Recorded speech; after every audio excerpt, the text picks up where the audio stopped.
Hi guys, जैसे कि आपने मेरे लास्ट शॉर्ट्स में देखा था, मैं आमेर फोर्ट गई थी, जिसे कि अंबर फोर्ट भी कहते हैं, जो कि सिचुएटेड है आमेर जयपुर में। इसे एस्टैब्लिश किया था 1967 AD में बाय रूलर आलन सिंह चंदा ऑफ चंदा डायनेस्टी ऑफ द मीनास। इसके बाद टेक ओवर किया राजा मान सिंह में, जो रुके रूलर थे कचवाहा राजपूत के।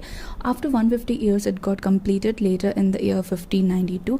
गाइस, ये जो है pale yellow pink sandstone with white marble से बना है। आपने जैसे कि बाजीराव और मस्तानी मूवी में देखा होगा, जो कि इस फोर्ट पे शूट हुआ था।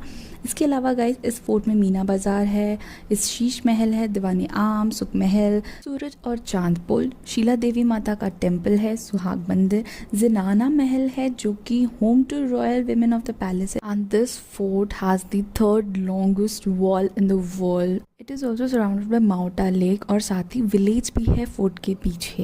And also Rajput and Mughal architecture आप इस पर देख सकते हैं। I hope you like my video. Don't like and subscribe to my channel.